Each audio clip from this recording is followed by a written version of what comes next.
அவன் அப்படி சொன்னதும் அதிர்ந்து போனாள் ரோஷினி. இந்த வேலையை வாங்க அவள் எவ்வளவு சிரமப்பட்டாள் என்று அவளுக்குத்தான் தெரியும். அதுவும் இது அவளுடைய ட்ரீம் கம்பெனி. இவன் இவ்வளவு எளிதாக தன்னை வேலையை விட்டு தூக்குகிறானே என நினைத்து மனம் வலித்தது. அவ இப்ப என்ன பண்ணிட்டான்னு அவளை நீ வேலையை விட்டு தூக்குற? எனக்கு அவளை பிடிக்கல. உனக்கு பிடிக்கலையா? இல்ல அவ உன்னோட டைப் பொண்ணு இல்லைன்னு நினைக்கிறியா? ரெண்டுமே தான். சரி, அவ ஏற்கனவே இந்த வேலையில ஜாயின் பண்ணிட்டா. இதுக்கப்புறம் நீ அவளை வேலையை விட்டு தூக்கணும்னு நினைச்சனா இந்த ஒரு வாரம் நீ எங்க போன அப்படின்ற பதில வீட்டுல சொல்ல வேண்டி வரும். அதுக்கு நீ ரெடியா இருந்தா இந்த பொண்ணை தூக்கு. அங்கிருந்த அனைவரும் ஆரியன் இந்த பெண்ணிற்கு ஆதரவாக பேசுவதையே பார்த்து கிசுகிசுத்தார்கள். ஆர்கேவால் அவனின் கேள்விக்கு பதில் சொல்ல முடியவில்லை. கோபத்தை அடக்க முடியாமல் ரோஷினியையும் ஆரியனையும் முறைத்து பார்த்து கொண்டிருந்தான். பின் எதுவும் பேசாமல் அவனின் அறைக்கு சென்று விட்டான். ரோஷினி, அவ இன்னும் உங்களை வேலையை விட்டு தூக்கல. நீங்க உங்க வேலையை போய் பாருங்க. Okay sir, thank you. அவள் கூற அழகாக புன்னகைத்தான். இந்த ஆரியன் ஒன்னும் அவ்வளவு மோசமானவன் இல்ல. வேலை விஷயம் அப்படின்னா மட்டும்தான் சீக்கிரட்டா இருக்கான். ஆனா இந்த ஆர்கே எல்லாரும் சொல்ற மாதிரி ஹிட்லர் தான்.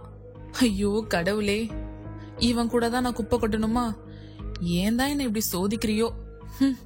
தனக்குத்தானே புலம்பியவள் வேறு வழி இல்லாமல் இன்னொரு காப்பியை போட்டுக்கொண்டு அவனின் அறைக்குள் சென்றாள். உள்ளே செல்லும் போது நரகத்தின் வாசலுக்குள் நுழைவது போல் இருந்தது. அவள் உள்ளே வந்ததும் அடுத்த நொடி அவளை இழுத்து தன் கை வளைவுக்குள் கொண்டு வந்தான் ஆர்கே. இதை ரோஷினி துளியும் எதிர்பார்க்கவில்லை. கையில் இருந்த காஃபி மீண்டும் கீழே சிந்தியது. சார் என்ன பண்றீங்க? என்ன விடுங்க. ஆவேசமாக அவனிடமிருந்து விலக போராடினாள். ஆனால் அவன் விடவில்லை. அவனின் செய்கையில் ரோஷினிக்கு கோபம் தலைக்கேறியது. அன்று ஆரியனை அடித்தது போலவே இவனையும் அடிக்க கையை உயர்த்தினாள். ஆனால் இவன் ஆரியன் அல்ல, ஆர்கே. அவளின் கையை பிடித்து முதுகுப்புறமாக வளைத்து பிடித்தான். அம்மா வலிக்குதே, வலிக்குது. என்னையே அடிக்க வரியா? உனக்கு எவ்வளவு தைரியம்? யூ ராஸ்கல், முதல்ல என்ன விடு, இல்லைன்னா நான் சத்தம் போட்டு எல்லாத்தையும் கூப்பிட்டுருவேன். உனக்கு தைரியம் இருந்தா பண்ணு. ரோஷினி கத்தப்போனாள். ஆனால் அவளின் வாயை பொத்தியவன் அவளை அப்படியே சுவற்றோடு தள்ளி நகர விடாமல் அணை கட்டினான். அவனை அப்பொழுதுதான் அத்தனை அருகில் பார்க்கிறாள். கண்களில் பயம் தெரிந்தது. இருப்பினும் அவன் முன்னால் தைரியமாகவே நின்றாள். அவளை நெருங்கி அவளின் கன்னத்தை அழுந்த பற்றினான். பெண்ணவளின் கோபமான கண்களும் அவனை திட்ட வேண்டும் என்று துடிக்கும் உதடுகளும் அவன் கவனத்தை ஈர்த்தது. கன்னம் பற்றிய அவனின் கை அவளின் உதட்டு ரேகைகளை வருட அருவருப்பாக உணர்ந்தாள் ரோஷினி. மும்பைக்கு புதுசா இல்ல இந்த வேலைக்கு புதுசா?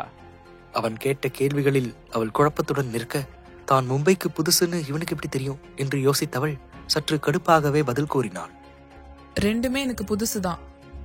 அவள் தன்னிடம் தைரியமாக பதில் சொல்வது அவனுக்கு ஆச்சரியமாக இருந்தது. பார்த்தாலே தெரியுது, கேவலமான ட்ரெஸ்ஸிங் சென்ஸ். நீ ஸ்டார் டேலண்ட்ல ஒர்க் பண்ணிட்டு இருக்க. இங்க இருக்கிற எல்லா ஸ்டாஃப்ஸுக்கும் வெளியில மரியாதை இருக்கு. உன்ன மாதிரி ட்ரெஸ்ஸிங் சென்ஸ் கூட இல்லாத பொண்ணை எப்படி இந்த ஆரியன் வேலைக்கு செலக்ட் பண்ணான்னு எனக்கு தெரியல. நாளைக்கு வரும்போது நீ நீட்டான ட்ரெஸ்ஸை போட்டுட்டு வரல, அப்புறம் நீ போட்டுட்டு இருக்கிற ட்ரெஸ் கூட உன் உடம்புல இருக்காது. அவன் கூறியதை கேட்டு கண்கள் வெளிரி போய் அதிர்ச்சியுடன் அவனை பார்த்தாள் ரோஷினி. இப்படியெல்லாம் ஒருவனால் பேச முடியுமா என்கிற ரீதியில் இருந்தது அவளின் பார்வை. Get lost. அவன் விட்டவுடன் கண்களில் நீர் தேங்க வெளியே வந்து விட்டாள்.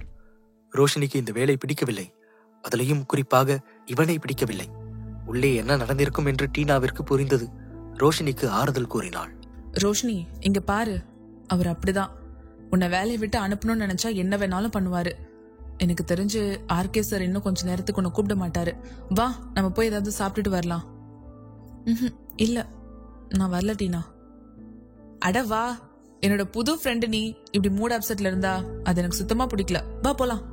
அவளை சற்று சமாதானம் செய்து கூட்டிக் கொண்டு சென்றாள் டீனா. அன்று மாலை முழுவதும் ரோஷினி இதை பற்றித்தான் யோசித்துக் கொண்டே இருந்தாள். இந்நேரம் அவளுக்கு மாஸ்க் மேனிடமிருந்து மெசேஜ் வந்தது. அதை பார்த்தவுடன் அவ்வளவு நேரம் முகத்தில் குடிக்கொண்டிருந்த சோகம் எங்கேயோ மறைந்து சென்றது. என்ன பண்ணிட்டு இருக்க? சும்மாதான் இருக்க. சரி, இன்னைக்கு ஈவினிங் நீ டாக்ஸில போக வேண்டாம். நானே வந்து உன்னை பிக்கப் பண்ணிக்கிறேன். நம்ம வெளியே போகலாம். என்ன சொல்றீங்க? நிஜமாவா? என்னை பத்தி தெரிஞ்சுக்க என் கூட நீ டைம் ஸ்பெண்ட் பண்ண வேண்டாமா? அவன் அப்படி சொல்லவும் ரோஷினியின் முகத்தில் 1000 வாட்ஸ் பல்பு எரிந்தது. கண்டிப்பா போலாம். சரி, உன்னோட ஆஃபீஸ் டைம் முடிஞ்ச உடனே கீழே வந்துரு. நான் உனக்காக கீழே வெயிட் பண்ணுவேன். ஆர்வமாக இருக்கும் பறக்கும் எமோஜியை அனுப்பியவள் டீனாவின் அருகில் சென்று அமர்ந்தாள். என்னாச்சு மேடம், ரொம்ப சந்தோஷமா இருக்கீங்க போல. ஆமா, சந்தோஷத்துக்கான காரணத்தை தெரிஞ்சுக்கலாமா? அது ஒரு சீக்ரெட், நான் உனக்கு இன்னொரு நாள் சொல்றேன். என்ன மேடம், யார் அது? ரோஷினி புரியாமல் அவளை பார்த்தாள். இவளுக்கு எப்படி தெரியும் என்கிற ரீதியில் இருந்தது அந்த பார்வை. தெரியுமே, அதான் உன்னுடைய பிரைட்டான ஃபேஸ்ல எழுதிருக்கே. அது நான் இன்னைக்கு அவர் கூட வெளியே போறேன் பாருடா. ஆமா, உன்னுடைய ஆள் பேர் என்ன? ரோஷினிக்கு என்ன பதில் சொல்வதென்றே தெரியவில்லை. அவன் ஆரி என்று சொல்லியிருந்தான். ஆனால் அது அவனுடைய உண்மையான பெயர் அல்ல என்றும் இவளுக்கு தெரியும். இத பத்தியெல்லாம் நான் உனக்கு இன்னொரு நாள் சொல்றேன். அவ்வளோ சீக்ரெட்டா? உங்க பாய் ஃப்ரெண்ட நாங்க ஒண்ணும் பண்ணிட மாட்டோமா? சரி சரி, போயிட்டு வா. தோழிகள் இப்படியே பேசிக் கொண்டிருக்க அன்றைய நாள் வேகமாக ஓட அலுவலக நேரம் முடிந்தது. உற்சாகத்துடன் தன்னுடைய ஹேண்ட்பேக்கை எடுத்துக்கொண்டு கீழே செல்ல அங்கு அவளுக்காக ஒரு கருப்பு நிற மெகா சைஸ் BMW கார் நின்று கொண்டிருந்தது. உள்ளே மாஸ்க் போட்ட ஒருவன் அமர்ந்திருப்பதை பார்த்தவள் அது யார் என்று அறிந்து கொண்டாள். யாரும் தன்னை பார்க்காத விதமாக காரில் சென்று அமர்ந்தாள். மாஸ்க் மேனின் அடையாளத்தை அவள் வெளியே காட்டிக் கொடுக்க விரும்பவில்லை. எனவே எவரும் பார்க்கும் முன்னர் அங்கிருந்து கிளம்பி செல்ல அவளை ஒரு ஜோடி கண்கள் கவனித்துக் கொண்டுதான் இருந்தன. கேளுங்க சீக்ரெட் பாய் ஃப்ரெண்ட் ஆடியோ சீரீஸ் உங்க குக்கு எஃப்எம் ஆப்ல. டவுன்லோட் தி ஆப் நவ.